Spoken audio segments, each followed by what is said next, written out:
হ্যাঁ, ফাইনাল। হ্যাঁ, ওই যে ওটা ক্লাস হওয়ার পরে ক্লাস বন্ধ হয়ে গেছে, তারপরে আমিও একটু অসুস্থ ছিলাম। যাই হোক, তো আজকে আমরা যেটা শুরু করব সেটা হলো যে আমাদের কৃষি সম্প্রসারণ সম্পর্কে প্রাথমিক ধারণা। যদি আমরা জানি সম্প্রসারণ মানে কি, সম্প্রসারণ মানে হলো পায়া দেওয়া, তাই না? জি স্যার। এক্সটেনশন, ইংলিশে বলে এক্সটেনশন। এক্সটেন্স। এক্সটেনশন। আর কিসের এক্সটেনশন? কৃষি সম্প্রসারণের এক্সটেনশন, তাই না? কৃষি সম্প্রসারণকে ছড়িয়ে দেওয়া। কি ছড়াই আমরা? আমরা ছড়াই হইলাম আমরা ওই যে আগে বলছিলাম যে কৃষি সম্প্রসারণের কাজ হলো প্রযুক্তি সম্প্রসারণ করা, ট্রান্সফার অফ টেকনোলজি। আমরা কৃষকের মাঝে ট্রান্সফার অফ টেকনোলজি, আমাদের যে আহ, কৃষি গবেষণাতে আমাদের যে নতুন নতুন প্রযুক্তি তৈরি হয়, সেই প্রযুক্তিগুলো আমরা কি করি, কৃষকদের মাঝে ছড়িয়ে দেই, এবং যাতে কৃষকদের কি হয়, তার জ্ঞানের উন্নতি হয়, দক্ষতার উন্নতি হয়। এবং এই জ্ঞান এবং দক্ষতা যখন উন্নত হবে, তোমরা কিন্তু নোট নিও, তোমরা একটু নোট নিও আর কি। আমি স্লাইড দেখাবো তোমাদেরকে, তোমরা একটু নোট নিবা। আর যাতে কৃষক এই জ্ঞান এবং দক্ষতা যখন উন্নত হবে, তখন তখন তাদের ভিতরে কি হবে, তাদের মনের পরিবর্তন হবে। যখন মনের পরিবর্তন হবে, তখন তারা কি নতুন পুরাতন যে টেকনোলজিগুলো আছে, ধ্যান ধারণাগুলো আছে, সেগুলোর বদলে সে নতুন টেকনোলজিগুলা তারা গ্রহণ করবে। এটাই হলো আমাদের কৃষি সম্প্রসারণ। এর জন্য আমরা অনেক টেকনিক ব্যবহার করি, সেগুলো আমরা আস্তে আস্তে শিখবো। তো কৃষি সম্প্রসারণ দিয়ে আমরা প্রথমে যে কাজটা করব, আজকে যে চ্যাপ্টারগুলা আমরা শিখব, সেগুলো হলো যে আমরা কৃষি সম্প্রসারণ কাকে বলে, সম্প্রসারণ এবং সাধারণ শিক্ষার মধ্যে পার্থক্য কি, কৃষি সম্প্রসারণ পদ্ধতি সমূহ কি, এবং কৃষি সম্প্রসারণ পদ্ধতির শ্রেণীবিন্যাস কি, কৃষি সম্প্রসারণ কাজে কারা নিয়োজিত, মোটামুটি আমরা এই জিনিসগুলা শিখব। তাহলে আমরা যেটা বলতে পারি যে কৃষি সম্প্রসারণ হলো, একটা জিনিস মনে রাখবা যে তোমরা এখন কোথায় পড়তেছো, একটা ইনস্টিটিউটে পড়তেছো। তোমরা যখন কাজ করতে যাবা কৃষকদের সাথে, তখন কিন্তু সেখানে কোনো ইনস্টিটিউট নাই, এটা কি একটা খোলা খোলা মাঠে কৃষকদের সাথে কাজ করতে হবে। যাই কৃষি সম্প্রসারণের কাজটাই হলো কৃষকদের সাথে কাজ করা, এবং সেটা হলো খোলা মাঠে, এবং সেটা হলো যে বিদ্যালয় বহির্ভূত শিক্ষা। মনে রাখতে হবে, এটা একটা বিদ্যালয় বহির্ভূত শিক্ষা। এবং সেখানে একটু আগে যেটা বলছি যে সদ্য উদ্ভাবিত প্রযুক্তি সাধারণ মানুষকে শিক্ষা দেয়। এখানে দেখো এই জিনিসটা বলা আছে যে কৃষি সম্প্রসারণ একটা বিদ্যালয় বহির্ভূত শিক্ষা, যেটা সদ্য উদ্ভাবিত প্রযুক্তি সাধারণ মানুষকে শিক্ষা দেয়। আচ্ছা, যাই হোক, তাহলে এই জিনিসটা শুরু হয়েছিল 1873 সালে ইংল্যান্ডে, সরি ক্যামব্রিজে। হ্যাঁ, ক্যামব্রিজ হলো ইংল্যান্ডে। এটা বিশ্ববিদ্যালয়ে একটা গবেষণা করে তারা এই জিনিসটা আবিষ্কার করছিল, এবং সেখান থেকে এটা চলে যায় আমেরিকাতে। অর্থাৎ এটা আবিষ্কারক হলো ব্রিটিশরা, ব্রিটিশরা সেটা নিয়ে যায় আমেরিকাতে, এবং সেখানে এই সম্প্রসারণ শিক্ষা চালিত হয়। তো সম্প্রসারণ শিক্ষাটা আমরা যেটা বলছি যে আমরা এখানে কোনো বিদ্যালয় বহির্ভূত শিক্ষা, খাতা কলম সে এগুলোর ব্যবহার কম। সেখানে আমরা উপদেশ দেই, পরামর্শ দেই, এবং আমরা বিভিন্ন প্রদর্শনী করে দেখাই যে এই জিনিসটা, আগে জিনিসটা কেমন ছিল, এখন জিনিসটা কেমন। এর মাধ্যমে আমরা করি কি, প্রযুক্তিগুলা কৃষকের কাছে পৌঁছে দেই। তাহলে আমরা বলতে পারি যে কৃষি সম্প্রসারণ হচ্ছে বিদ্যালয় বহির্ভূত এমন একটি উপ আনুষ্ঠানিক শিক্ষা।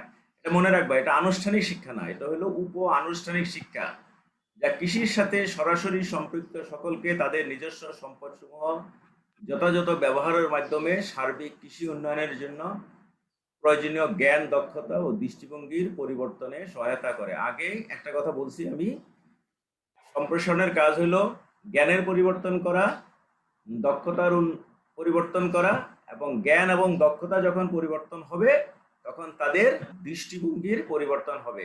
তাহলে জ্ঞান মানে হইল কি, নলেজ, দক্ষতা কি, স্কিল, আর দৃষ্টিভঙ্গি হলো অ্যাটিটিউড, একটা মানুষের যখন জ্ঞান বাড়বে, তার স্কিল বাড়বে, তখন তার দৃষ্টিভঙ্গির পরিবর্তন হবে। দৃষ্টিভঙ্গি মানে অ্যাটিটিউড, তখন সে বিহেভিয়ার তার পরিবর্তন হবে। আগে যদি ধরো লোকাল ভ্যারাইটি করতো, পরবর্তীতে সে করবে কি আধুনিক ভ্যারাইটি, আমরা যেটাকে বলি HYV, হাই ইল্ডিং ভ্যারাইটি, উন্নত জাত, উচ্চ ফলনশীল জাত করবে। এই জিনিসগুলা তারা চাষাবাদ করবে। তাহলে আমাদের করতে হবে, এটা একটা উপানুষ্ঠানিক শিক্ষা, যে শিক্ষার মাধ্যমে সরাসরি কৃষকদের সাথে আমরা যোগাযোগ করি এবং তাদেরকে উপদেশ দেই। এবং যে উপদেশ দিলে, এখানে একটা মনে রাখতে হবে যে কৃষি সম্প্রসারণ কৃষকের নিজস্ব সম্পদ ব্যবহারের মাধ্যমেই কিন্তু কাজগুলা করে। কৃষি সম্প্রসারণ কোনো রিলিফ দিবে না, কৃষি সম্প্রসারণ কাউকে ত্রাণ দিবে না। কৃষি সম্প্রসারণ এমনভাবে কাজ করবে যাতে কৃষক তার নিজস্ব সম্পদ ব্যবহার করার মাধ্যমে তার জ্ঞান, দক্ষতা এবং মনোভাবের পরিবর্তন করতে পারে। আমার কথা কি শোনা যাচ্ছে? রেসপন্স করো। জি স্যার শুনতে পারতেছি। বুঝতেছো কিছু? জি স্যার। জি স্যার আচ্ছা, ক্লিয়ার স্যার, থ্যাংক ইউ, বোঝা যাইতেছে। Thank you, thank you. তাহলে আমরা কি, তাহলে কৃষি সম্প্রসারণের উদ্দেশ্যটা জি কি? স্যার, সব কৃষি সম্প্রসারণের উদ্দেশ্য আমরা বুঝি আকাঙ্ক্ষিত ফল। প্রথম কথা হলো যে আমরা মনে করো যে আমরা গাজীপুর আছি, গাজীপুর থেকে আমরা ঢাকা আসতে চাই, এটা হলো এটা ফল। আমরা, এটা আমাদের আকাঙ্ক্ষা, এই আকাঙ্ক্ষাকে আমরা কার্যে পরিবর্তন করব। তাহলে কি করব, গাজীপুর থেকে আমরা যদি ঢাকায় আসতে চাই, তাহলে আমাকে কি করতে হবে, হয় বাসে আসতে হবে, নাহলে ট্রেনে আসতে হবে, তাই না? তাহলে কোথায় বাস পাওয়া যায় এটা আমাদের জানতে হবে, কোথায় ট্রেন পাওয়া যায় আমাদের এটা জানতে হবে। এ ধরনের এটা হলো আকাঙ্ক্ষিত ফল। আমাদের এটা মনে রাখতে হবে, অবশ্যই এটার একটা রেজাল্ট আসতে হবে। সম্প্রসারণ কাজ করলে অবশ্যই এটার একটা রেজাল্ট আসতে হবে। আরেকটা জিনিস হলো, আমরা যে কথাটা বলে ফেলছি যে আমাদের নির্দিষ্ট কিছু কাজ থাকতে হবে। কৃষি সম্প্রসারণ এই আকাঙ্ক্ষিত ফল পেতে হলে আমাদের নির্দিষ্ট কিছু কাজ থাকতে হবে। এটাকে আমরা 3 ভাগে ভাগ করি। একটা হলো মৌলিক উদ্দেশ্য, একটা হলো সাধারণ উদ্দেশ্য, আর একটা হলো সুনির্দিষ্ট উদ্দেশ্য। একটা হলো আমাদের জেনারেল একটা উদ্দেশ্য থাকবে, একটা ফান্ডামেন্টাল উদ্দেশ্য থাকবে, একটা স্পেসিফিক উদ্দেশ্য থাকবে, অবজেক্টিভ। উদ্দেশ্য মানে হলো অবজেক্টিভ। তাইলে আমরা কার্যাবলী কিভাবে করব? একটা হলো যে কৃষকের আর্থসামাজিক অবস্থার উন্নয়ন করতে হবে। আর্থসামাজিক উন্নয়ন করতে হলে তাকে নতুন প্রযুক্তি তার কাছে নিয়ে যেতে হবে।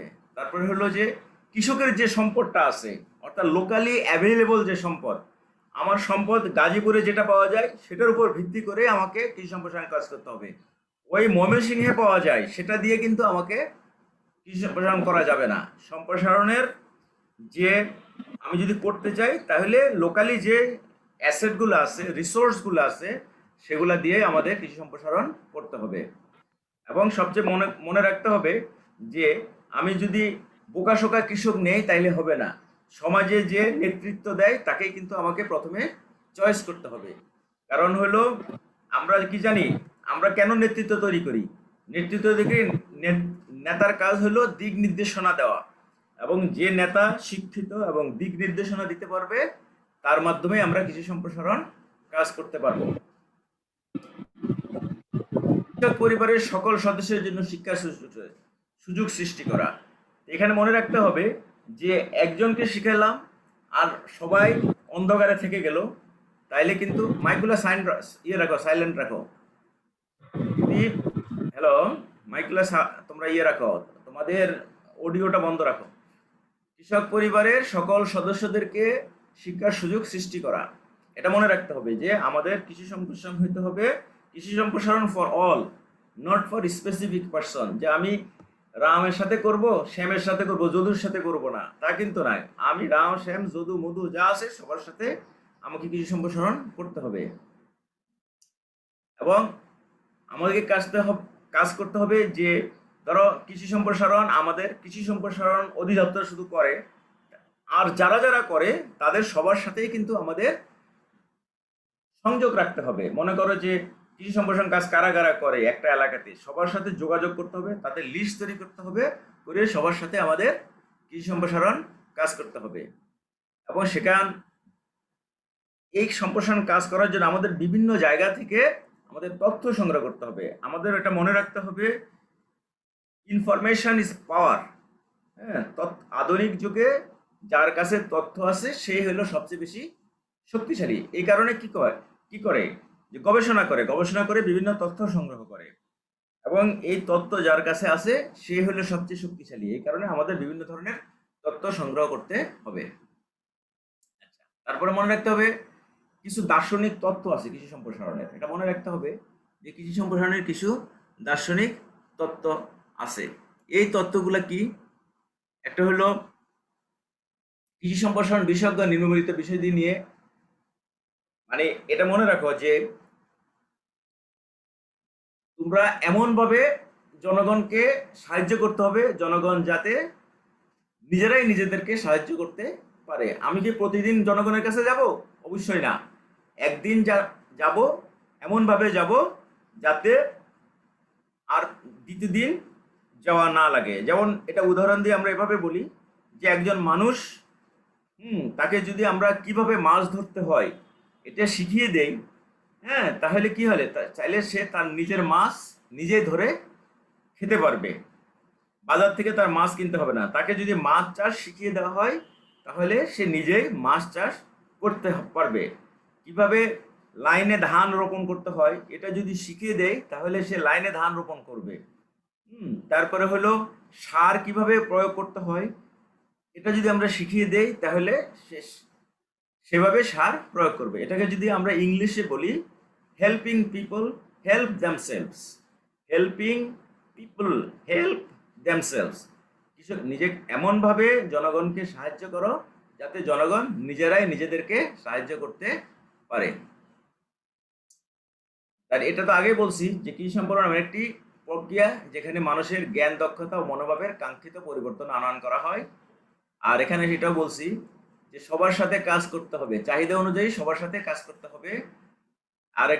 আরেকটা জিনিস আছে, কৃষি সম্প্রসারণ কাজ হচ্ছে দেখে শেখা ও বিশ্বাস করা। Seeing is believing. এটা ইংলিশে বলে দেখিলে বিশ্বাস হয়। আমি কোনো একটা জিনিস মুখে বললাম কিন্তু দেখলাম না। এই যে এখন আমি তোমাদেরকে পড়াইতেছি, মুখে বলার সাথে সাথে কি করতেছি, আমি পাওয়ার পয়েন্টও দেখাচ্ছি। তাহলে এটা হলো কি, আমি দুইটা পদ্ধতি অবলম্বন করতেছি, বলতেছি এবং দেখাচ্ছি। এটা শিক্ষার একটা অংশ। শিক্ষা করতে গেলে শুধু বললে হবে না, সাথে সাথে যদি আমি দেখাইতে পারি তাহলে সেই শিক্ষাটা স্থায়ী হয়। যেমন মনে করো যে আমি বললাম যে গাজীপুরের অমুক চাষি একটা ভালো লিচু বাগান করছে, হ্যাঁ, এটা বললাম, এবং সেখান থেকে সে বছরে 10 লাখ টাকা ইনকাম করে। এটা মুখে বললাম, কিন্তু আমি যদি তাদেরকে সেখানে নিয়ে যাই, যে নিয়ে কৃষকদেরকে নিয়ে দেখাই, এই দেখো এটাই হলো সে বাগান, যে বাগান থেকে এই চাষি এই বাগানটা করে সে 10 লাখ টাকা বছরে আয় করেছে, তাহলে এটাই হবে দেখিলে বিশ্বাস হয়। সিইং ইজ বিলিভিং, ইংলিশে বলে সিইং ইজ বিলিভিং। তাহলে এইভাবে জিনিসটা কৃষি সম্প্রসারণ কাজ করতে হয়। আর আরেকটা জিনিস মনে রাখতে হবে যে কৃষি সম্প্রসারণ হচ্ছে ব্যক্তির উন্নয়ন, নেতৃত্বের উন্নয়ন, সমাজের উন্নয়ন, পরিশেষে পৃথিবীর উন্নয়ন। প্রথমে করতে হবে কি, ব্যক্তির উন্নয়ন করতে হবে। আমি যদি নিজেকে ডেভেলপ করতে পারি তাহলে আমার মাধ্যমে আমার একটা নেতৃত্বের বিকাশ হবে। সেই নেতৃত্বের বিকাশ যদি ঘটে তাহলে আমার চেষ্টা থাকবে সমাজের উন্নয়ন করতে পারবো। আর যদি সমাজের উন্নয়ন হয় তাহলে আমাদের সারা আমরা পৃথিবীর কথা বাদ দিয়ে আমরা চিন্তা করি যে আমাদের দেশের উন্নয়ন হবে। এইভাবে অনেকগুলা আমাদের আছে। আরেকটা জিনিস খুব ইম্পর্টেন্ট, সেটা হলো যে কৃষি সম্প্রসারণ যেটা করতে হবে, পরস্পরকে শ্রদ্ধা করতে হবে।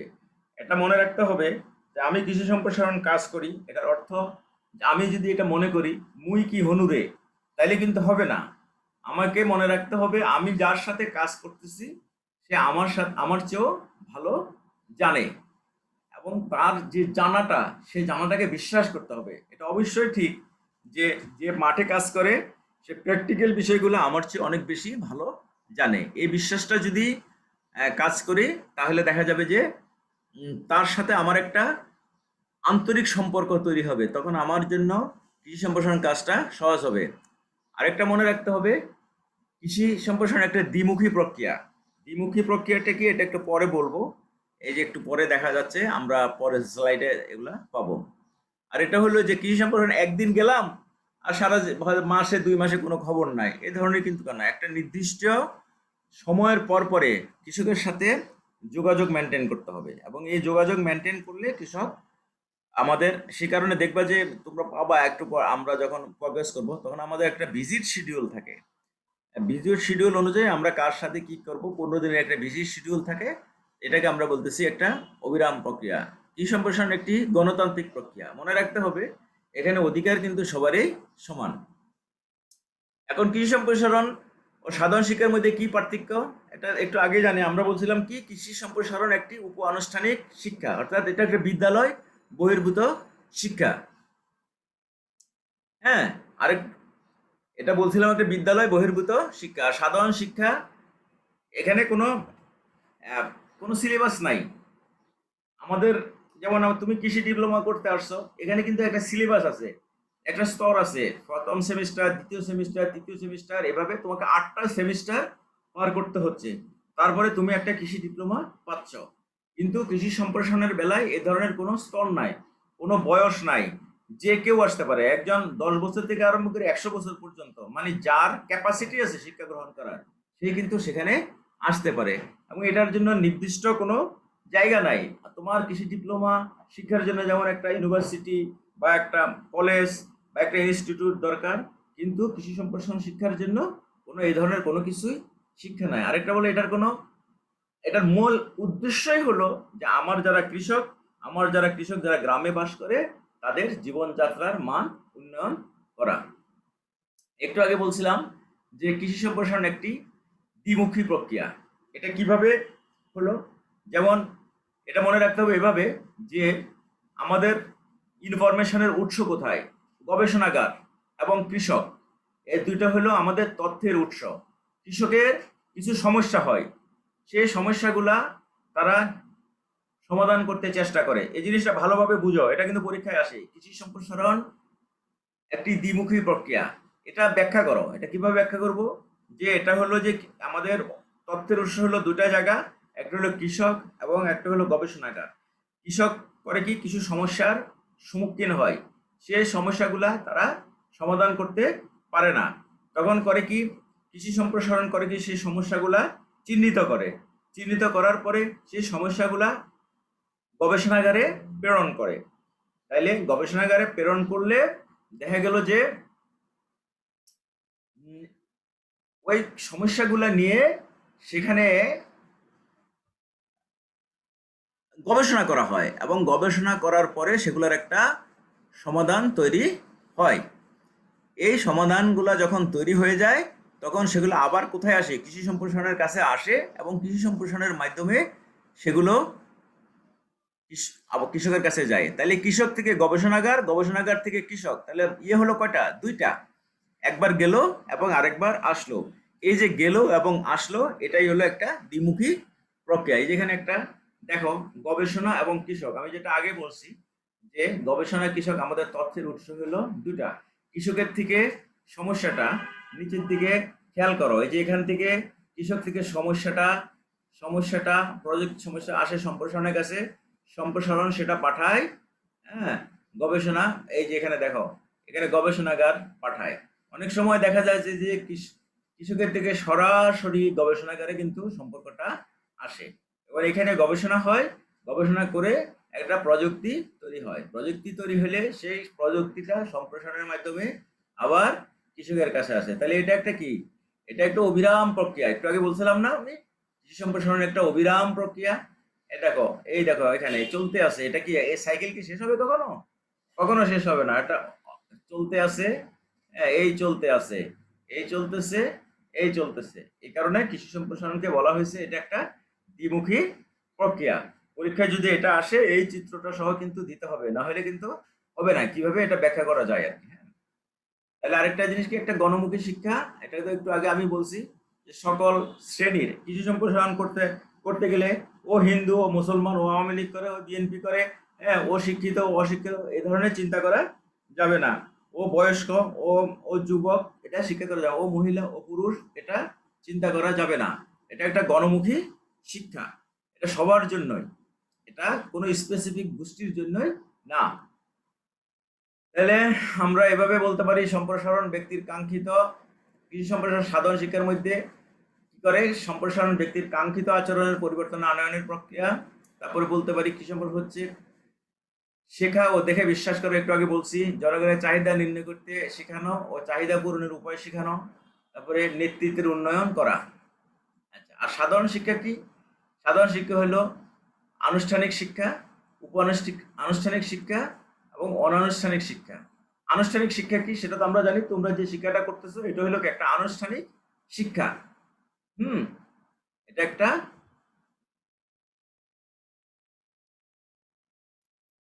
একটা আনুষ্ঠানিক শিক্ষা। তোমাদের শিক্ষাটা হলো একটা আনুষ্ঠানিক শিক্ষা। আর উপ-আনুষ্ঠানিক শিক্ষাটা কি? এটাকে ইংলিশে বলে নন ফর্মাল এডুকেশন, যেটা আমরা কৃষকদের জন্য করি। কৃষি সম্প্রসারণ এটা হলো একটা উপ-আনুষ্ঠানিক শিক্ষা। আর এটা কি? এটা হলো যে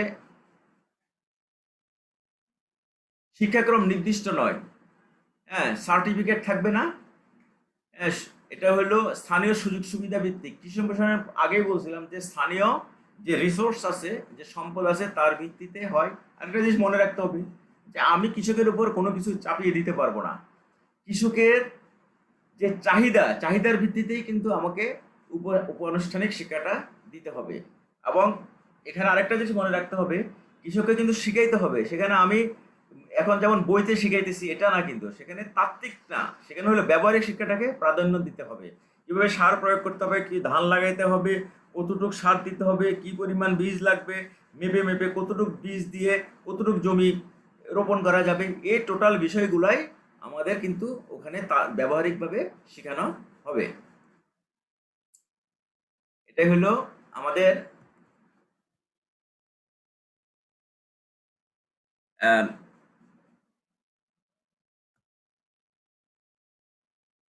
ব্যবহারিক শিক্ষা আর কি। হ্যাঁ,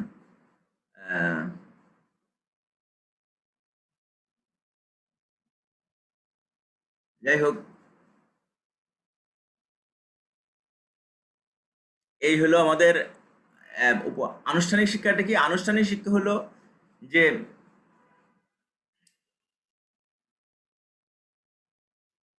অনানুষ্ঠানিক শিক্ষা। আমরা অনানুষ্ঠানিক শিক্ষা বলতেছি তিনটা শিক্ষা, একটা আনুষ্ঠানিক শিক্ষা, একটা উপ-আনুষ্ঠানিক শিক্ষা, আর একটা অনানুষ্ঠানিক শিক্ষা। একটা দোলনা থেকে কবর পর্যন্ত আমাদের কথা আছে যে জ্ঞান অর্জন করা হয়, যে একটা শিশু সারা জীবন যে শিক্ষাটা আমরা গ্রহণ করি সেটা হলো অনানুষ্ঠানিক শিক্ষা। এখানে কোনো কিছুই নাই, একটা উপ-আনুষ্ঠানিকও না, আনুষ্ঠানিকও না। আমরা প্রাথমিক জীবন থেকে, জীবনের অভিজ্ঞতা থেকে যে শিক্ষাটা গ্রহণ করি সেটা হলো আমাদের অনানুষ্ঠানিক শিক্ষা।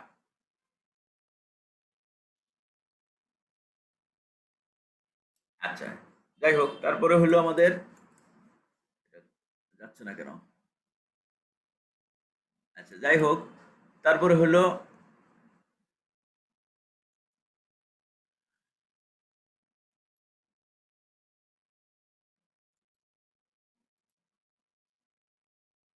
আচ্ছা, আরেকটা বলছে এই ব্যবস্থায় কোনো নির্দিষ্ট পদ্ধতি কাঠামোগত কোনো সংগঠনের প্রয়োজন হয় না। এটা যেটা বলছে যে এটার একটা ব্যক্তি তার সারাটা জীবন যে শিক্ষা গ্রহণ করে সেটা হলো শিক্ষা। এটা তোমাদের বইতে মনে হয় আছে যে সাধারণ শিক্ষা এবং কৃষি সম্প্রসারণ শিক্ষার মধ্যে কি পার্থক্য। সাধারণ শিক্ষাটা ধারাবাহিক, আর কৃষি সম্প্রসারণ শিক্ষাটা হলো সমস্যা ভিত্তিক ও অবস্থান ভিত্তিক। সাধারণ শিক্ষাটা তাত্ত্বিক, আর আমাদের কৃষি সম্প্রসারণ শিক্ষাটা হলো ব্যবহারিক। এটা মনে রাখতে হবে। হ্যাঁ, শিক্ষার তিনটা স্তর আছে, আর কৃষি সম্প্রসারণ শিক্ষার এ ধরনের কোনো স্তর নাই। শিক্ষার এই যেখানে একটা দেখাচ্ছি যে এটা হলো এটা কোথায়, এটা ক্লাসরুম শিক্ষা, তাই না? এই জায়গায় একটা ক্লাসের মধ্যে আমরা যেভাবে পড়াই তোমাদেরকে, একটা ক্লাসের মধ্যে ব্ল্যাকবোর্ড আছে বা হোয়াইট বোর্ড আছে, বেঞ্চ আছে, টেবিল আছে, চেয়ার আছে, এই সব কিছু আছে। হ্যাঁ, এখানে আমরা যেটা শিখাই এটাই হলো আমাদের আহ, এটা হলো আমাদের সাধারণ শিক্ষা। আর দেখো, এটা আমি একটা মাঠের মধ্যে একটা মাঠ দিবস করতেছি। সেখানে মাঠ দিবসে অনেকজন খ্রিস্টানই উপস্থিত আছে। এখানে কি কোনো ক্লাসরুম আছে? কিছু আছে? কিছুই নাই। এই যে এটা হলো আমাদের কৃষি সম্প্রসারণ শিক্ষা। এই চিত্র দিয়ে বোঝাচ্ছে। আমি যখন মাঠে ছিলাম তখন এই ধরনের একটা ক্লাস আমরা নিয়েছি, সেটা চিত্রটা এখানে দেখাইলাম। এই হলো আমাদের, হ্যাঁ। তাহলে সম্প্রসারণ শিক্ষার গুরুত্ব কি, সম্প্রসারণ পদ্ধতি আমাদের এটা মনে রাখতে হবে গুরুত্ব। এখানে যেটা আগে বলছি যে ভাব বিনিময় এটা হইতে হবে গণতান্ত্রিক, হ্যাঁ, এটা মনে রাখতে হবে। কৃষকের উৎপাদন সমস্যা সমূহ চিহ্নিত করতে হবে এবং সেটা যথাযথ প্রয়োগ করতে হবে। আগে আমাদের কাজ হলো যে কৃষকের কি সমস্যা সেটা চিহ্নিত করে সেই সমস্যার আলোকে তাকে একটা সমাধান দেওয়া। তাহলে এটা আমরা কিভাবে করব? তাহলে এটা মনে রাখতে হবে যে আমাদেরকে সচেতন করতে হবে, সচেতন করতে হবে। তারপরে করতে হবে কি, তার মধ্যে কৃষকের মধ্যে আগ্রহ তৈরি করতে হবে, হ্যাঁ। তারপরে আকাঙ্ক্ষা তৈরি করতে হবে, প্রত্যয় তৈরি করতে হবে, তাকে কাজ করা এবং সন্তুষ্টি, এগুলো হলো আমাদের মনে রাখতে হবে যে যে এই জিনিসগুলো আমাদের অবশ্যই মনে রাখতে হবে। এই জিনিসগুলো কিন্তু পরীক্ষায় আসে। সম্প্রসারণ শিক্ষাদান পদ্ধতি আমরা আবার শ্রেণী বিন্যাস করতে পারি। একটা হলো সংখ্যা ভিত্তিক, একটা গঠন ভিত্তিক এবং স্তর ভিত্তিক। তাহলে এগুলো একটু দেখো। সংখ্যা ভিত্তিক কিভাবে শিক্ষাদান পদ্ধতিগুলো আমরা কৃষকদেরকে যে শিখাবো সেভাবে কিভাবে শিখাবো, স্তর ভিত্তিক, হ্যাঁ। আচ্ছা, একটা জিনিস মনে রাখো, এই যে আমার মনে হয় সময় শেষ হয়ে যাইতেছে আর কি, হ্যাঁ। আমরা কি 10 মিনিট বিরতি দিব?